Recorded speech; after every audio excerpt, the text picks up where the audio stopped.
What's up, guys? In the works, and yes, another underused weapons video. 2 in a row. But you guys really enjoyed the last one. A lot of people wanted to see this more frequently because I have kind of gotten off track on doing these.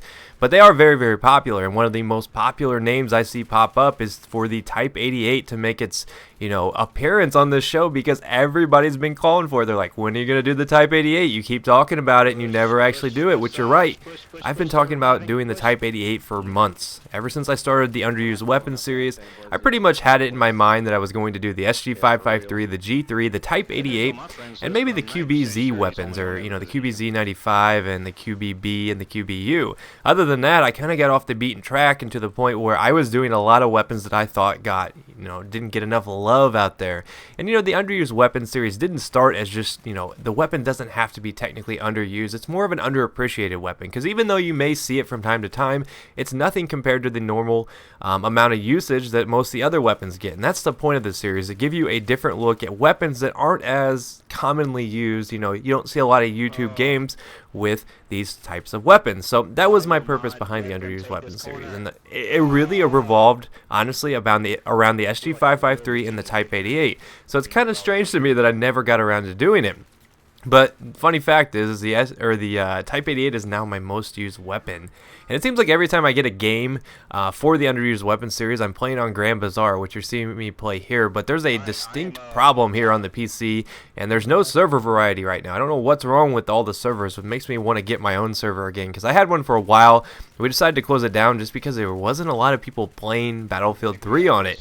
And, it's expensive to keep a server running when no one's playing on it, so maybe I should bring that back. What do you guys think about that? Would you keep it populated? Because last time we know I could keep it populated if I made a video saying, hey, I'm going to be playing on it, but other than that, it was really hard to get people into it, and running a server is no easy task. But I would like to see some more server variety. I've tried my best to kind of mix it up for you guys. I try not to play on the same map over and over, like 3 or 4 videos in a row, because I know it probably gets pretty old. And ooh, watch this right here. These guys are pretty oblivious, and that was a pretty good clip. I was proud of them.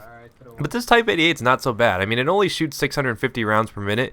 But honestly, guys, ever since they patched the game and they made the LMGs just absolutely horrible, to where that initial recoil and just the recoil in general on these things were really poor, there's been a hard line that you have to cross if you want to move into the LMG type of, the state of mind, as I like to call it, because it's like the assault rifles have little to no recoil, and then you move into these LMGs and these things just bounce all over the place. So the thing about the Type 88 though is, like the LSAT, it's one of the few belt-fed LMGs that you can actually control. Granted, it does shoot much slower. It shoots 650 rounds per minute, but it's very controllable. Oftentimes I'll go sustained fire. I have no problem. Don't pop fire these things. That's the biggest mistake you can make. You take the LMG out and you start pop firing the Type 88. You're going to have poor results because it doesn't work like an assault rifle. Sustained fire is always better with these because you can kind of center it. You can kind of get on target, and that's where the bipod comes into play.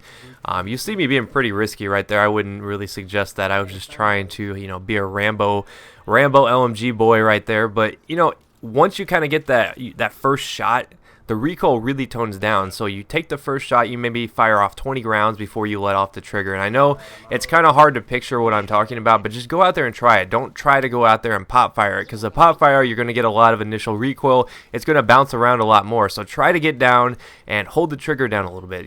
Don't get so cautious. Don't be afraid to waste ammo, because remember, guys, you've got an ammo pack, an unlimited supply as the support class. So don't worry about accuracy. Anybody who says accuracy matters in this game is, they're wrong.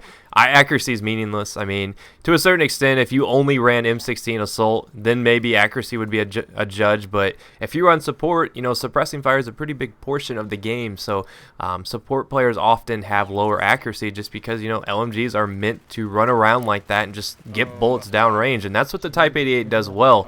It's actually not too bad. It's not the best. I know if you're a big fan of like the 249 or any of those high fire rate LMGs, or even the 240 Bravo, you're not going to be a huge fan of this. I'm not going to go out on the limb and say it's great, but it's not unusable. A lot of people look at the Type 88 and say, well, why is it underused? So I think it's underused just because it's that physical Warfare. Is that what it's called? Physical Warfare Pack, where you literally had to go into the store and download it. So if you don't have the Type 88, that's how you get it. Anyone can get it right now, guys. It's available for anyone. You don't have to pay for it anymore. EA and DICE were like, all right, we'll go ahead and give you these guns, since you had to get this, and I think the Dow 12 with Flechette is one of the other ones. I don't know. I mean, it was pretty stupid, honestly. I think they released it back in December with Karkan. They let you get all the weapons, but it's not too shabby. I'm not going to endorse it and say it's the best LMG, but it can be usable. I do enjoy using it just because it is a little bit more controllable than the other LMGs, but I don't know. It's got some character. I'd suggest extended mags and bipod. I wouldn't go with foregrip. That's just going to hurt you. Unless you like the run and gun, then maybe you can try it out with laser sight. But hopefully you guys enjoyed this episode. I'll see you guys next time. Peace.